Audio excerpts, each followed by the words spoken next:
looking at you all here, I'm sure you all remember 405 Lines television and the first episode of Doctor Who and all of that stuff.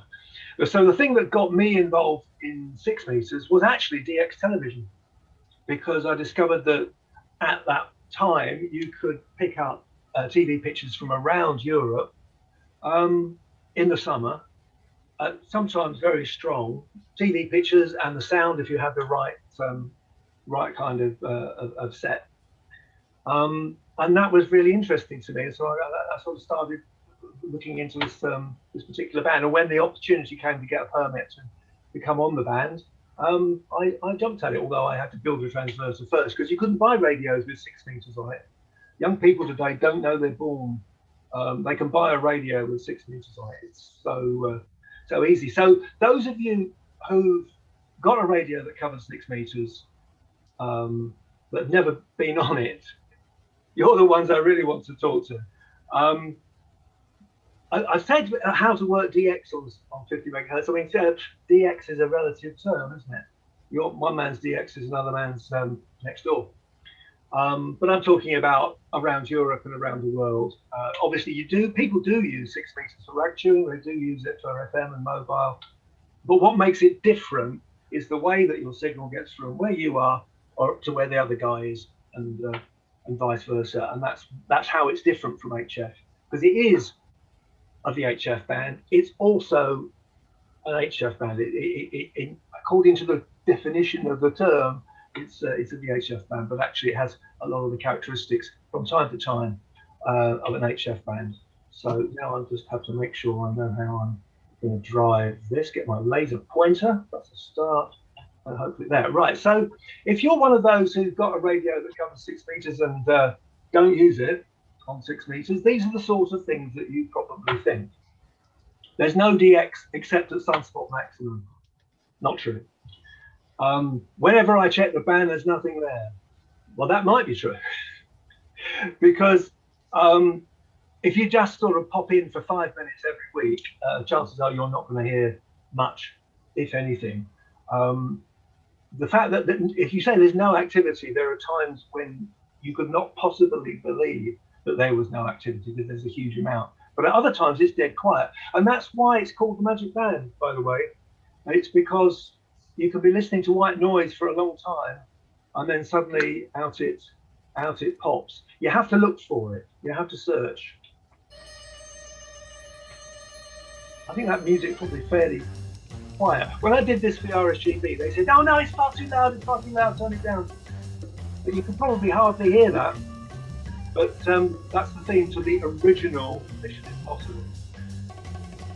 Originally, I said there's a path from G to Hong Kong, maybe 10 minutes into it. Actually, that's gotten quite a lot easier than that. So I've changed it to VK3. I'd love to work with VK3. So, Sydney or Melbourne on 6 meters. But this is the whole point. If it was easy, if what you're interested in is construction, by all means do that. If what you're interested in is rag chewing on 80 meters, discussing your bunions, by all means do that. If you like working special event stations, go on 40, great. If you want to work lots of stations around Europe easily, then 20 meters is your band. But if you want something that's a little bit more difficult, it's a bit like the difference between climbing Everest or Snowdon, shall we say, climbing Snowdon and getting the cable car or whatever it is up to the top, or a helicopter. If it was easy, it wouldn't be fun. So propagation is the magical bit. So you're sitting there, you've not heard anything for a long time, and I hope this is John. Could you tell me if this is not loud enough? Yes, no, it's absolutely fine. That's okay. Very fine copy, and thanks for the report from England. G1 Tango Mike Delta, Ocean Hotel, 1 Mike Delta ready. Yeah, so you could be cruising along, and in fact you could be in your car, you could be mobile, listening on SSB on 6 meters, and that can pop up. So that was single hop, 1 bounce, sporadic key, and that is the main day-to-day mode for working DX. And by the way, this is you're contemplating going on 6 meters, now's the time to do it, because it's just kicking off fairly seriously for this year. It tends to happen, it tends to peak in the summer. So one bounce of sporadic E will get you up to 2,500 kilometers. Go ahead, over. Roger, QSL 5 and 7, 70 praise from Papa Juliet 7, Mexico. But there's also multi-hop sporadic E. When we first came on the band in the mid-80s, we thought, well, we're going to have to wait another 5 or 6 years for any proper DX, because that only happens at Sunspot Maximum, doesn't it? What we didn't realise, we in the UK didn't realise, was that actually they've been working coast to coast in North America for years on double hop sporadic E. And my first North American contact was actually a VE1 at 11:30 at night by 2 hop, 3 hop sporadic E. So you can go a long way. You can go a long way and a lot of hops on sporadic E. It's known as ES because sporadic E is a bit of a mouthful. Golf 4, Juliet, Charlie, good evening. Looks to get about 5 and 9, no problem at all, copying you here. And Italy Oscar 68, Whiskey Foxtrot, and the name is John. So that's the guy called John GN3JIJ, sadly no longer with us, but it's a nice little clip. Sporadic E does get as short as 450, 400 kilometers. I used to be in Darlington, County Durham, and I remember working the south coast from there on sporadic E. Very strong signals suddenly come out, and the other thing that distinguishes sporadic E is that they can disappear just as quickly as the signals appear. So that's the sort of bread and butter, if you like. But there are several other exciting expos. Now, when I did this talk for the RSGB online convention, this next one wasn't really of great interest. Located is Papa Golf 66. Papa Golf 66, name is Jeff. Juliet Echo Foxtrot, Golf 7 Alpha, Juliet Tango, VK8 Golf Fox, over. So I should say that all of these recordings were recorded in the UK. So that's what we call F2, which is the normal source of short, long distance propagation that you'd get on 20 meters. So it only reflects signals at 6 meters around sunspot maximum with a little caveat that I'll explain shortly. So that's F2, and we're now seeing, of course, the new cycle. I'll come back to this, but we're now seeing the new southern cycle starting to increase. So actually fairly quickly at the moment. So this may become of great interest again. And there'll be a whole cohort of people who've never heard it before. It'll be quite sort of magic when it happens. Magic band, like we said. This is Oscar, November 4, Kilo, Sierra Tango, calling North America, right? You notice that it's got a bit of an echo on it. And it's the guy who recorded that was beaming west towards North America.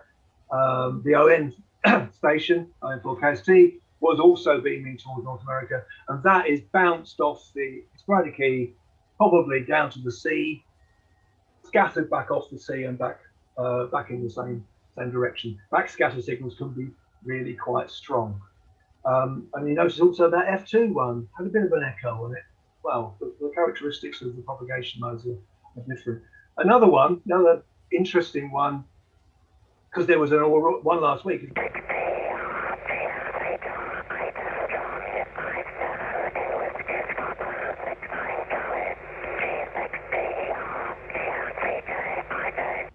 I picked this one because you can actually more or less understand what he was saying. It was actually the same guy. So this was GM3JIJ with his normal voice. And this Aurora signal is GM3JIJ reflected from the Aurora, which is subject to sort of Doppler spreading of maybe a couple of hundred hertz. 6 meters is a lot easier to understand on SSB than say 2 meters would be, because the spread is bigger the higher the frequency that you go. And one sign that the sunspot cycle is actually starting to pick up is that we had an aurora a few days ago. First time I've worked aurora from down here. I'm in the southeast, like quite like you, I think. First time I've worked it since 2015, I think. So, and there's lots of other things. There's lots of other ways that you'll signal. As I say, this is the thing. It's sort of tracking it down, learning enough about it. You don't have to be a propagation expert, but learning enough about it to looking at the right time. It's all about being in the right place at the right time. One of the things about 6 metre propagation is it can be very localized. So you could be hearing somebody at 5 and 9. A guy with a much bigger station than you 10 miles up the road might not be able to hear it at that point. It can be that precise. It's all about being, as I say, in the right place at the right time, and you've got as much chance of doing that as anybody else. So a little bit of background in terms of propagation. This is a slice through the Earth's atmosphere, the ionosphere. Here's the daytime on the left here, and here's the nighttime on the right. The normal ionosphere, which is caused by sunlight. So most of these layers are in fact linked to the sunspot cycle. They're linked to the amount of solar activity, and it's caused by extreme ultraviolet light, which ionizes the gases, oxygen, nitrogen, and a few others up in the atmosphere. And essentially, you've got the sunlight gets brighter as you go up, and the air gets denser as you go down. And the consequence of that is you get a set of layers. And this line here, which looks like a face, there's a nose, there's a mouth, there's a chin, is the electron density on this scale. You don't need to worry about whether it's 10 to the 4 bananas, but it goes up to the right, and the reflections from the ionosphere happen at these inflection points, the points where it reaches a maximum. And on 20 meters, it'll be at this layer here. So it's about 300 kilometers above the ground. Incidentally, the International Space Station is about here. So the International Space Station is in the upper reaches of the Earth's atmosphere, and specifically the ionosphere. These two layers, F1 and F2, is called. Well, this one's called F2 because there's also an F1. They collapse into one at night. You don't need to worry about that. But there's this special thing called sporadic heat is formed by a different mechanism. The thing you have to sort of bear in mind. It's formed by a different mechanism. It's not driven by sunlight. It's driven actually by meteors landing in the ionosphere, burning up.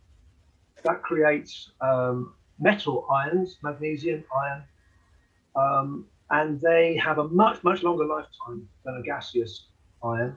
The other thing that happens here is that because of the dynamo effect, you've got the wind blowing one way and the wind blowing the other way, the Earth's magnetic field, and that causes motion of these ions, and that can actually compress the layer so that the density of the sporadic heat layer can be higher, well, certainly away from sunspot maximums, almost certainly higher than any other layer in the ionosphere. High enough, dense enough to reflect at 6 meters, because the higher the frequency, the denser the ionosphere has to be. So that's the thing to bear in mind. Sporadic heat is there all the time in the big picture sense. It's not there all the year. I'll tell you that next. So sporadic heat is actually driven by that wind thing I was telling you about. That's the weather. Yeah. And if you've heard Jim Bacon talk, he was a weatherman. I remember him on the telly in the I think that was the 80s actually, when he was young and we were both young.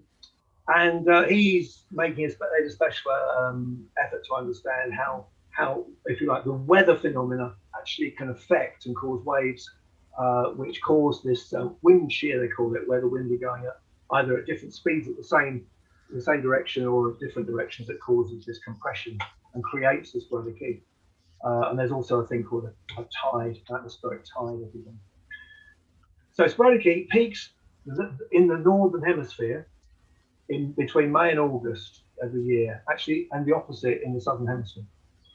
So it's peaks in the summer. We're now in the middle of May, and it's kicked off quite seriously. Today, the band was open to the Caribbean for quite a long time, and certainly around Europe in the last week. There's been lots of people working around Europe, many of them with small stations. The other thing you need to know, so as I said, you don't need to be an expert. You just need to know it's there between May and August. In June and July, it's there at some time pretty much every day. Don't hold me to it, but more or less every day.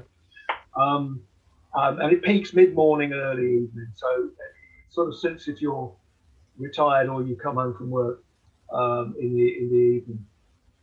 Now, F2, as I was saying, when it happens, and maybe it will be happening soon, in the next few years at least, it actually happens at a different time of year. October, November, and February, March is around the equinoxes.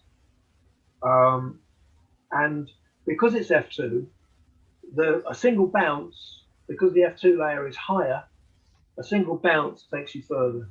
So a typical F2 hop might be 4,000 to 5,000 kilometers. Whereas, as I say, sporadic heat is up to 2,500. You've got backscatter, as I played you. You've got aurora, is particularly common in the downward side, actually, of the solar cycle, but can actually happen at any time. And there are 3 at least different mechanisms that can trigger it, but all coming from the sun. More common near the equinoxes. Trans-equatorial, I'll just explain something about in a moment, because it could be quite interesting. And then there's Meteor Scatter, and actually 6 meters is really good for Meteor Scatter. It's not particularly my thing, I have to say, but it's particularly good frequency for MS. So if I was in the room with you, at this point I would say, is that all right? Everybody okay? Understand? Am I talking cobblers? And then everybody would wake up and suddenly appear attention for a while. The one I wanted to mention just a little bit about is this trans-equatorial propagation thing, because if you are on 6 meters, you probably haven't come across this, or if you've been on 6 only in the last 5 years, or even 10, no, 5 years old. It's called trans-equatorial because that F2 layer that we were talking about, it tends to have peaks in the density of the ionization because of some sort of dynamic processes happening around the magnetic equator of the Earth. Oh, it's thunder out there. Bloody hell. Anyway, on sort of 10 or 15 degrees either side of the magnetic equator. So there tend to be thick bits here. And what that can mean, and that's not just at the maximum, not right at the peak of the solar cycle. It'll happen on the upswing, and it's happening now. It's beginning to happen now. So that contacts become possible between stations roughly equal on either side of the geomagnetic equator, which has this strange shape because of the shape of the Earth's magnetic field. So you can have contacts from Argentina, Brazil, this kind of area down here, up to the Caribbean and Florida. They've had loads of this year. There's been loads of TEP. You can also get extensions of the TEP. So if you've got sporadic E here, up at the top, one bounce of sporadic E, then a bounce off the sea, and you're into the TEP. So I know for a fact that guys in some GBs entered the waiting room. I can do that because I'm a co-host. I can let welcome GB. Yeah, so some guys up in New England, in Maine, were working Argentina and Brazil last week. I think it was towards the end of last week, with a bit of sporadic here. Yeah, there. They've also had loads of TEP between Japan and Australia. We can get it here, and we can get it here this way. Yeah, I'm gonna forget that because there's no land there. but you can get it across the equator this way as well. I wouldn't be surprised, you know, as a little prediction, there might be 1 or 2 openings down to this part of Brazil, not the nearest bit of Brazil, but this bit down here. This sporadic E season, because you go sporadically up here, and then it bounces across the geomagnetic equator. Yeah, it's been a bit disappointing down here so far, but it's early days. It's early days yet, and probably in the autumn we'll get some more propagation down to South Africa, Namibia, places like that. So that's TEP, and I mention it simply because it's probably something that some people won't have come across. So you all know the answer to this. Where are we in the solar cycle? And the answer is, well, I tell you what, back in October, the answer was definitely, we're down here, and we have been for some time. This, by the way, is this is up to date-ish, I think. I just got it off today. The black line is the sort of monthly sunspot number.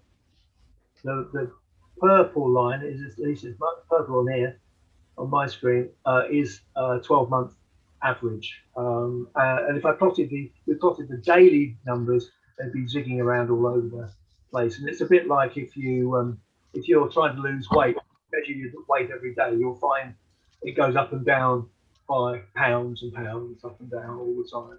And you have to look at it over a longer time horizon to really know what's happening. And that's why they use these smooth numbers. So that was the peak of the last sun cycle, not a particularly impressive one.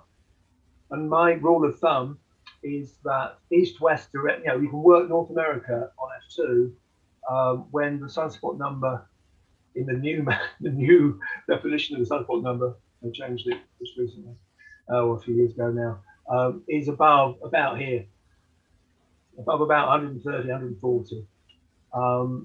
And therefore, as you can see, there wasn't much in the last cycle. The one before, it did go above there.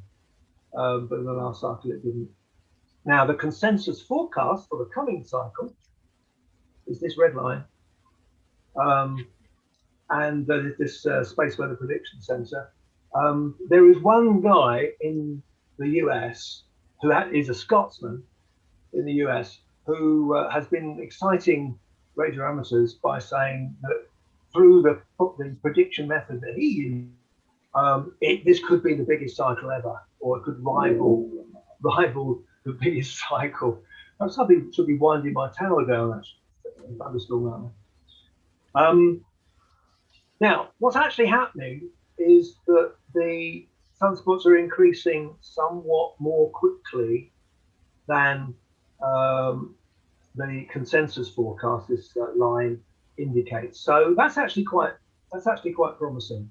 And we're definitely on the upswing now. There was a period not long back when there was like 3 weeks without any days with zero sunspots on it. So, but even if we were at the bottom of the sunspot cycle, that absolutely does not mean there's no VX.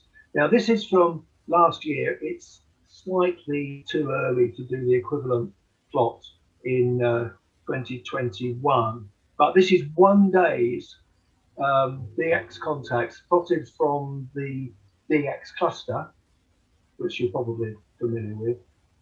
This representation is actually from an excellent website run by Alain ON4KST. Funnily enough, the same guy we heard on Backscatter earlier. He runs this really good website. He's got a chat. You can talk to people, set up skids or whatever. You can get feeds of solar data and DX spots, but also it draws this very nice map. So this is 24 hours worth of 6 meter DX on the 25th of, you know what, I can't see because, oh yeah, we go, yeah, 25th of May 2020. Sorry, I had all your lovely shining faces were covering up my bit of screen there. So there's lots of it. There's lots of DX to work. You just have to be in the right place at the right time, as I was saying. So, bearing in mind this is for beginners, and bearing in mind that there are quite a few of you who've got a radio that covers 6 meters but you're not on, this is for you. It's a fact, simple statement of fact. I'm not saying it's a good thing, I'm not saying it's a bad thing. Is that FTA is now the main mode for working DX on 6 meters. It was almost tailor-made for 6 because you're looking for signals that are rapidly varying that could be there 1 minute, gone in August.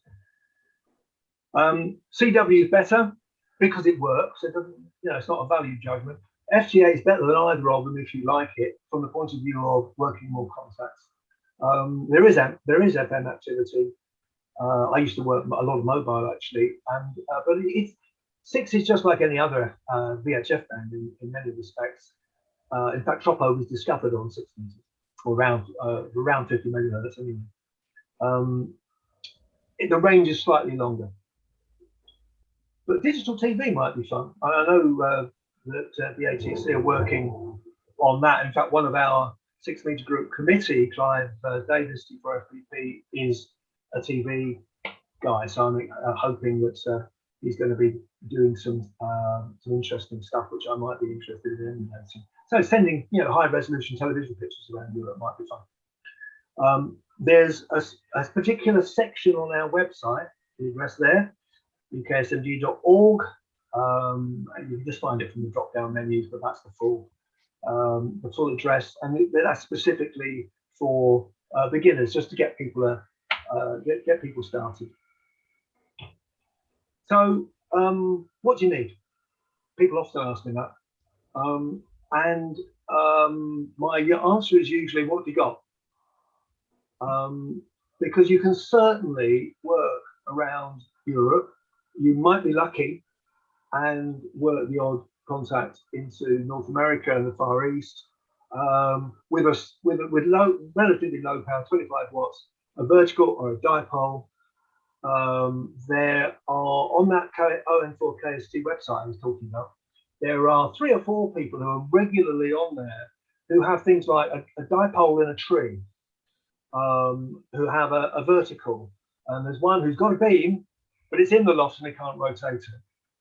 But he has a lot of fun, and it's actually surprising what you can work if you're in the right place at the right time.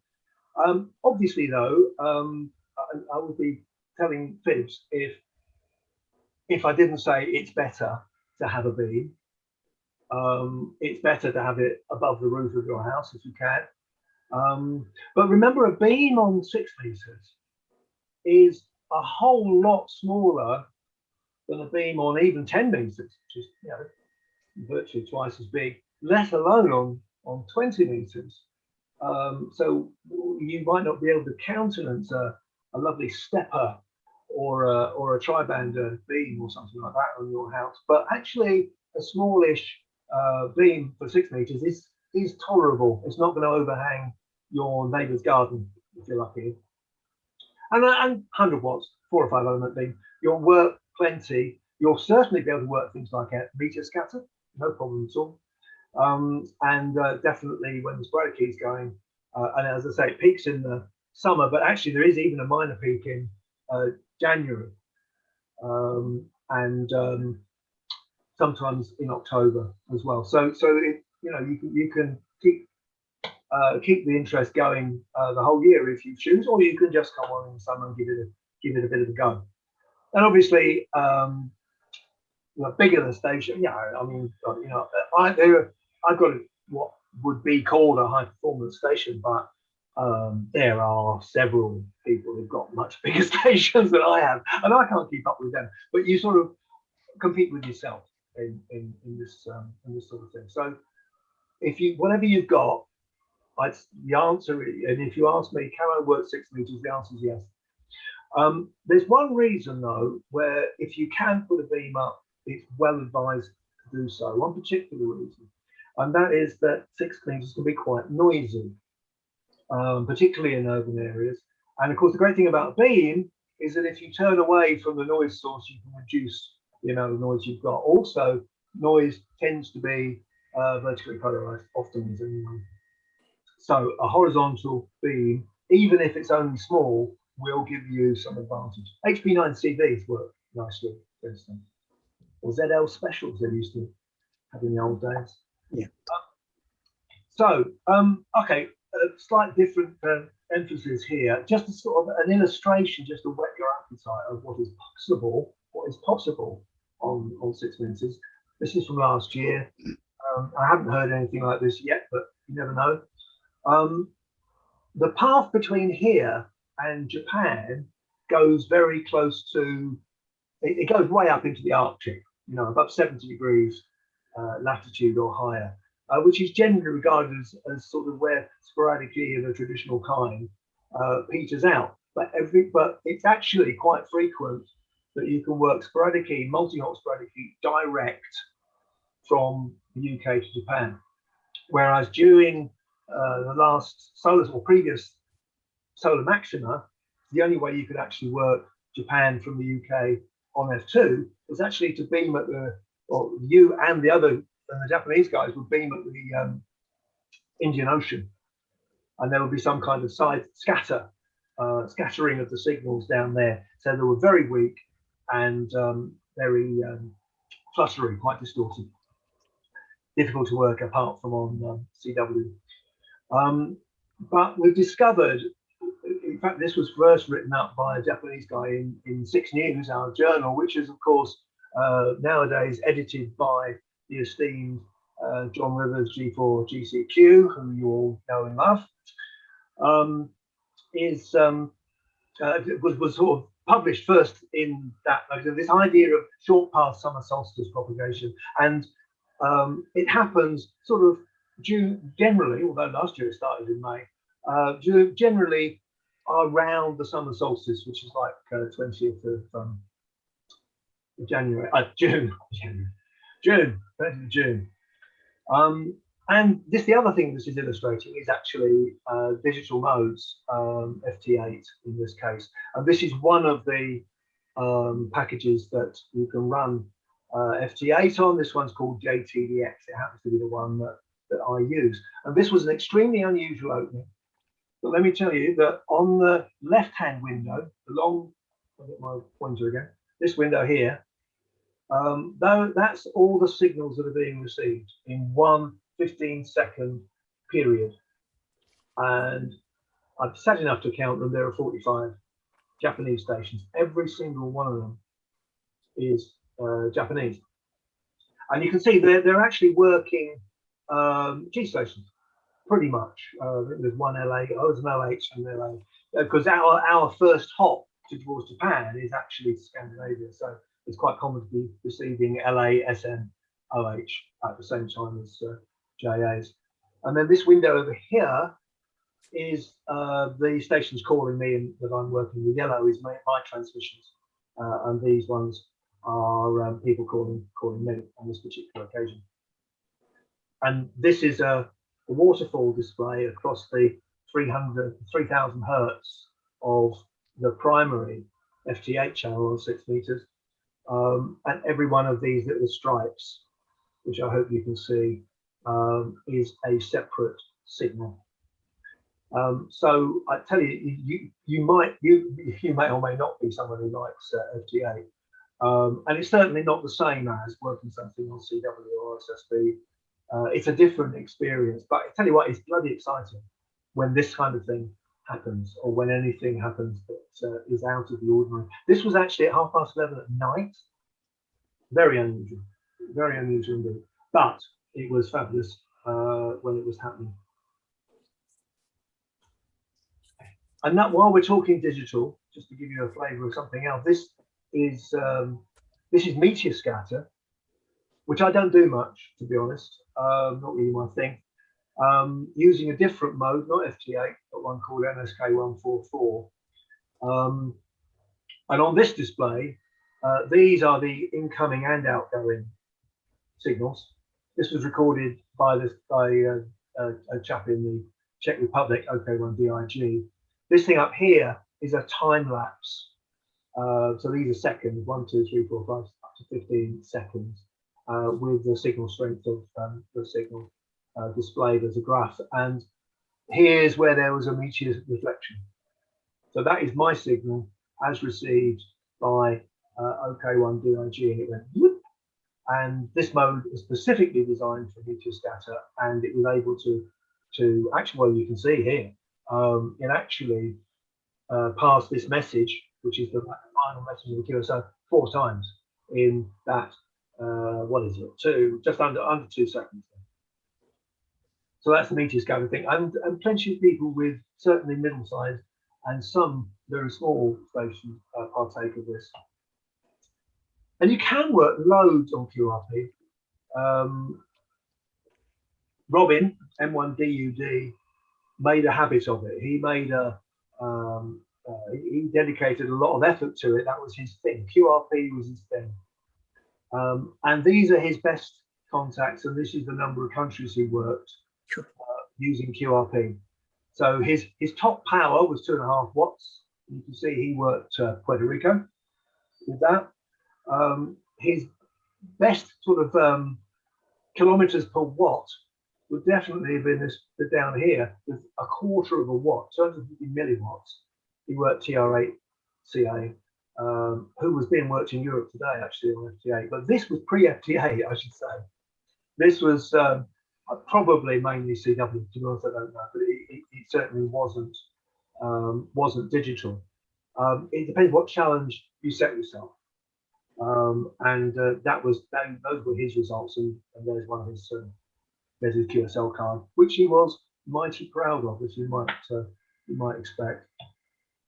Okay, so just a little bit. This is just information about the band plan. Most European SSB is in this region here between 50.130 and 50.3. This is where all the contest activity is on a Thursday, second Thursday of the month. We have a little window down here for intercontinental working, and then digital modes are generally, despite the honoured in the breach in some respects, is about 50.3, 50.4. We have a general frequency for FT8, but we also promote, we as a 6 Metre Group, working with some guys in Japan and with a lot of support elsewhere in the world now, recommend 50.323 for intercontinental working, with Europe transmitting first period in both directions, which I know breaks various rules, but that's the convention that's been reached. And then there's a set of beacons. RSGB and IARU have been in the process of moving them all up here for many years, and most of them are now in that 50.4, 50.5 range, which of course keeps them away from interference from all these other things that are going on. Then there are contests. I've talked about contests already. So we run. By the way, did I mention join the 6 Metre Group? It's cheap, as John said, and you get to read John's magazine. The winter marathon, which is absolutely to promote activity in the winter around that winter peak that I was talking about. We have a summer marathon in the summer, and then we have a conventional contest the first weekend in June. And if you come on in that, you work one of the committee, including me and John and a few other people, you get extra points. And we're just putting tech logs in, you're not entering the contest. And then there's this regular, if you want to test your system out, this is the only time, by the way, that you'd be at a significant disadvantage, because other than the noise I was telling you about, because you're using a vertical antenna. Because when signals are on tropo, they're over a few hundred kilometers, then they will retain the polarization that they were transmitted with, mostly, almost entirely horizontal. And if you're on a vertical, you'll be cross-polarized, and you'll receive a much, much smaller signal. Funnily enough, though, when the signal's being reflected by that sporadic E that we were talking about, or indeed F2, the polarization that comes back down is not the same as the polarization that was transmitted. It gets twisted, it becomes elliptical. And I've done a whole bunch of this, and that's a whole other presentation about what I'm doing in that research in that area. But believe it or not, believe you me, the signals that are coming into your antenna by a sporadic E are elliptically polarized. Right or left, it varies. but they're elliptically polarized. And so, in fact, a vertical antenna is not for that reason, at least. There's no sort of cross polarization per se when you're working sporadically or F2. Anyway, then the RSGB have a bunch of other contests. So of course, some people are mad keen on contests, and they run those all the way through the year.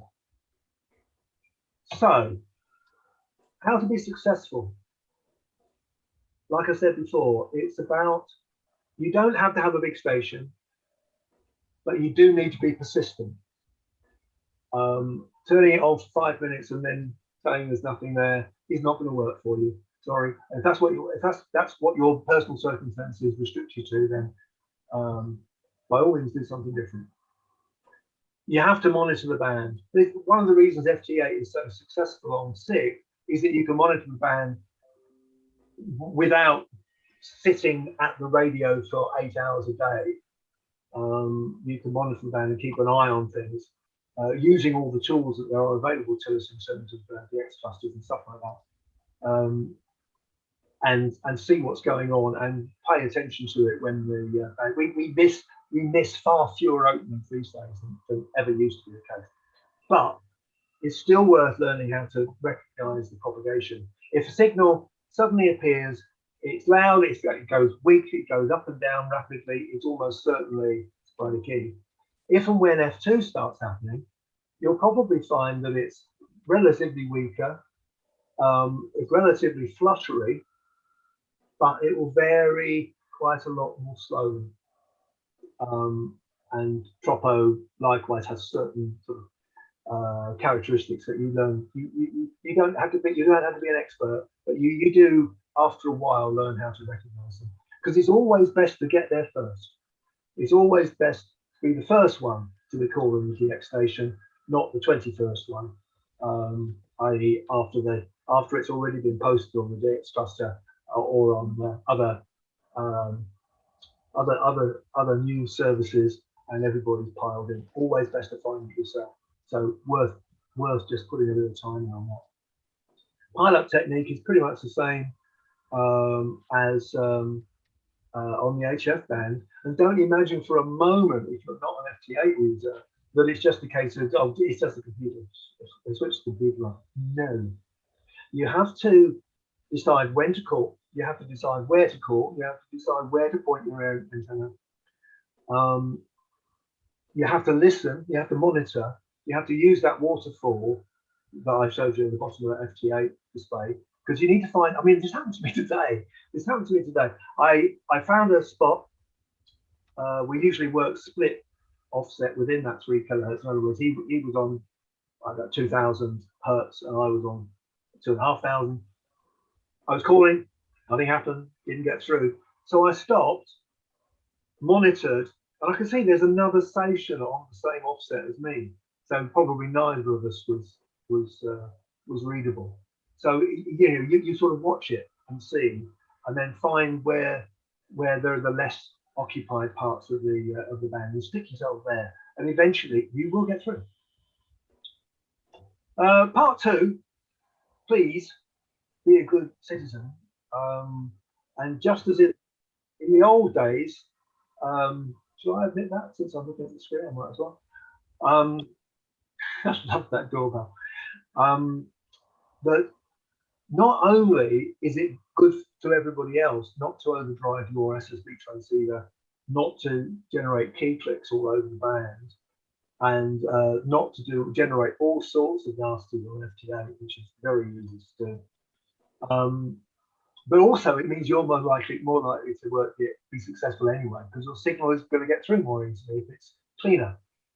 On FT8, you've got to watch out. It's the FT8 signal, the individual signal, is 50 hertz wide. Now, once you get down below around 20 dBs from the center frequency, FT8 is narrower than CW, narrower than any reasonable speed CW.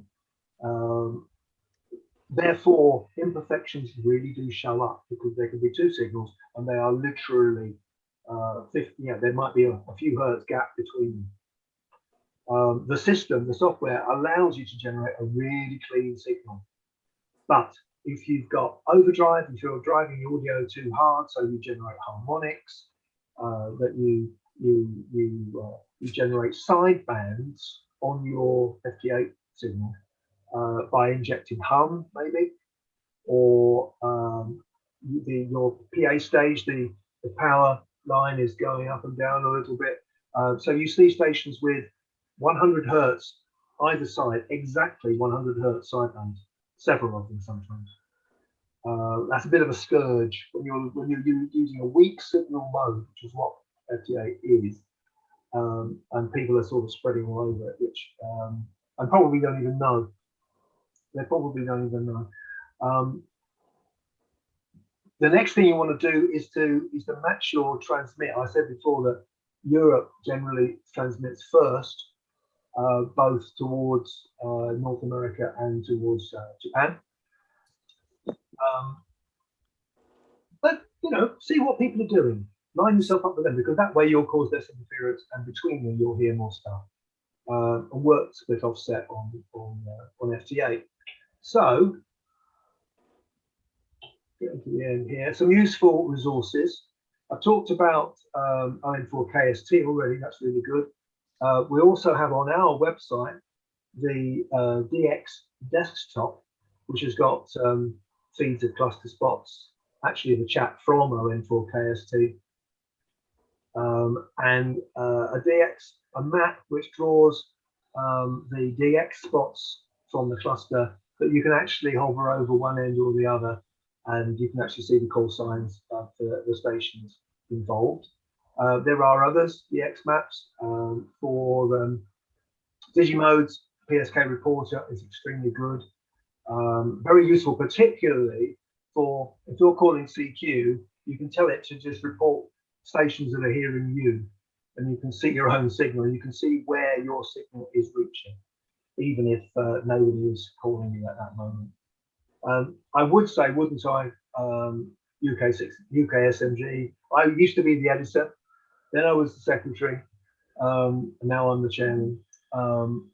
And we have a magazine, Six News. The latest issue has just come out, as John would be delighted to tell you all about.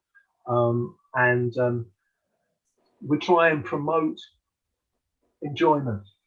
That's what we're here for. It's getting people interested in UK SMG. It's a bit sort of evangelical, yeah. Hallelujah! Have you found the light? Have you found the magic band? But it is fun. But it's also in supporting people in enjoying it more. There's an awful lot of interest and activity in 6 meters now. We were the first major country in Europe to get general access to 6 meters, as the Band 1 television stations closed down. That's my only regret. There's very little DX television available now around Europe. There is a bit, not much. So there you are. It doesn't cost you much to get on. You've probably got the radio already, and you can stick up a dipole tomorrow. You can get great results with low power and simple aerials. You can find strong signals that you would struggle to work on 20. It is addictive, I'm afraid. You know, there's always another thing. Oh, hang on, what about so-and-so? If you want to learn more about it, go to our website, uksmg.org. We did try and get uksmg.org.uk as well, but that's the I don't know if you remember Buffy the Vampire Slayer, but anyway, Sarah Michelle Gellar, there's a website, a fan group dedicated to that, and the UK chapter of same is uksmg.org.uk. So don't pick the wrong one. Don't forget, join the group. That's it. Any questions? Can I just say before we have questions that if you are a member of, we're not trying to sell it really, but if you are on a serious note, if you are a member of the UK Six Metre Group, that you get access to all the archives of the magazine as well, which is good, because there's a hell of a lot of good information in there. Nice to know that Andy's joined us. I'm glad you got back, Andy. So that's not MEL, because he was been there a while, but IRU.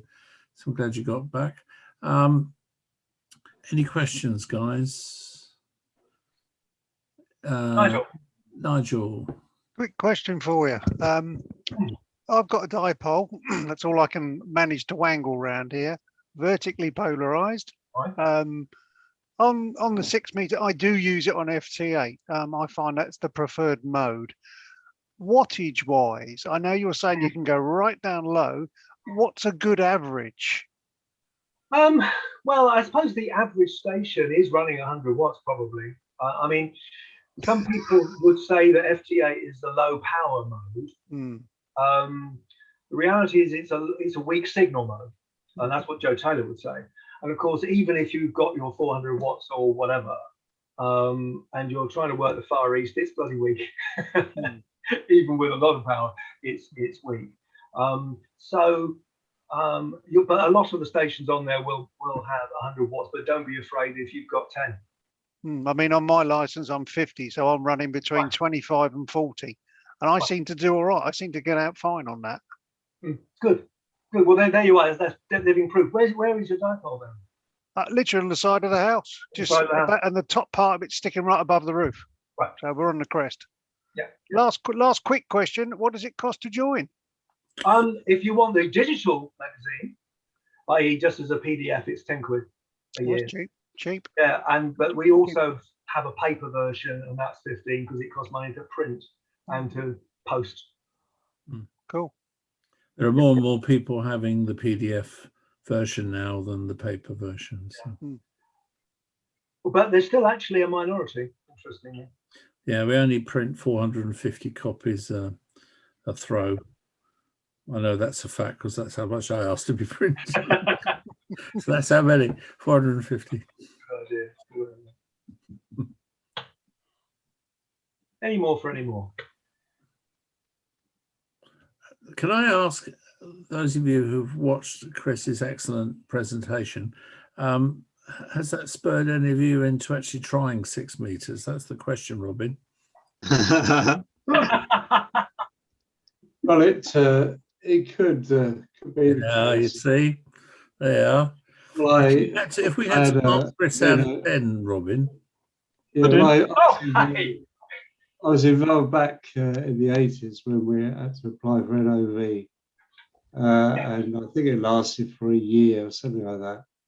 And I did. I think I put up a 4-element Yagi at that time, and I did quite well. But you know, it's for my enjoyment in the hobby is to do the very best. I've always selected a particular band and then built antennas and played around and got the very best I could get out of that particular band. So I've ended up with 160 meters, 40 meters, and 20 meters at the moment. I could put a 6 meter Yagi up, but it's again, you know, I can do so much on the other 3 bands, and I can see. I mean, I did a bit of EME on 2 meters, but I just did that just for the hell of it because I enjoy building and that sort of thing. So I think for me, 6 meters would be something like that. I don't think it would fulfill my sort of need for amateur radio and all the bits of it I enjoy, but I can quite see like FD8 people now. I mean, funny enough, QST came today, and I didn't read the full article, but there was a headline there that 80% of amateur radio activity is now on FD8. Now that's quite an amazing thing to think that it's gone from, you know, 0 over, you know, from the inception of the mode to this period. It's now 80% of the mode. So quite soon we'll only have 100 hertz for each band, 100 hertz bandwidth. All the rest of the modes will be gone. Yeah, I don't think that's. No, I don't think so. No, because the thing is that yes, it's true. 70+% are on FT8, but people are making a lot more contacts now. And if you look at the absolute level, particularly of CW contacts, the people love CW. They've gone down, but not a lot, not by that much at all. So it's all part of the mix, I think. Well, it's what you want out of the hobby. You know, I'm a CW operator. I enjoy that. But you know, there's so many things we can do with this hobby. That's why it makes it such an attractive hobby. But if you enjoy 160, you enjoy that because it's hard, don't you? Oh yeah, yeah. And I mean, you got to put the effort in. You got to put, yeah. You spend hours playing around building antennas, and you come up with something that fits in your garden and works with the DX, and then you're happy, you know. Yeah. And that's why a lot of leading UK, certainly 6 metre guys, are also very active on top band. Yeah, I can see that. Yeah, I can see that. Well, hopefully there are at least some of you that are going to try 6 meters after the talk. But I mean, it is. I think a lot of people tend to, and I'm careful how I say this because I'm not trying to upset anyone. You can understand why, but I think a lot of people turn the rig on, tune to 6, hear nothing, go to 40 or something like that. I think that's. Well, and people say to me, you know, there was nothing on. I've turned it on a couple of times last week and there's nothing on. Well, you could be lucky. I think that's Chris's point about 10 minutes in 10 years. You know, I mean, you could be lucky, but you do need to. I mean, when I got back from Germany and I joined the UK 6 Metre Group, so that would have been around about 92, 91 when I joined, I think, the first time anyway. Unfortunately, was a gap when I moved. But I mean, when I did that, we put as a group, we put a beacon up in Jordan, and they were doing some tests. And I happened to be in my shack at the time, and I only had a 2 metre vertical, 6 metre vertical on the roof. Because that's all I could have at this temporary location. And I heard them just doing some tests. So I went back and I just said, oh, you're working fine here. And they came back, said, oh, thanks. What was the signal? Well, that's okay, no trouble. And they weren't actually switching on to the next day. And as soon as I'd finished that conversation, which lasted probably no more than a couple of minutes, but it was more than 5 and 9, great. Now bugger off, it was more than that. It was, you know, there was an absolute bedlam. As soon as I'd finished, the whole world erupted. So much so that the guy said, sorry, we're only testing, click. And they went to the next day. So, I mean, you can be lucky, but it is a fantastic band. I'm going to do a lot more operating portable this summer on 6. I've got a magnetic loop that I'm trying. I was going to ask you about that. Which was in the magazine 2 editions ago. So if you remember, you could read that, of course, because you'd be able to look at all the I won't give up. But actually, it's remarkable. And the thing about a magnetic loop is, of course, it's directional. That's the thing a lot of people forget about. That it is directional. Okay, front to back's not much good, but at least you can make it go in a particular direction. And it's very good, and it's quiet. It's quiet. You know, it's a good thing about magnetic loops. It's much quieter. So I'm not too far away from where Peter MLO lives, on the common there, the Farthing Common. That's where I like to go because it's up nice and high, and I get clear takeoff across the English Channel, and it really works well. So that's what I intend to do more of. So yeah, we'll just how it goes. But the loop is an excellent loop. It's from Canada. It comes in a flat pack kit, but it's easy to put together and it's very effective. So I'm going to do a lot more of that. Then I'll be writing that up as a follow-on article.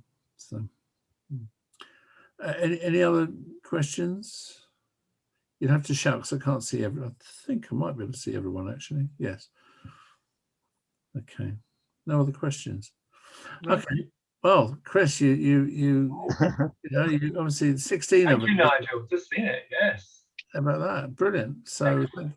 thank you so much. I'm really grateful, Chris, and I'm glad you were able to do it for us. I'm very grateful, and we were all keen to hear you. So, and you certainly have more knowledge about the F layers and the E layers, and I mean I know a bit, but I know your background, and you know an awful lot more.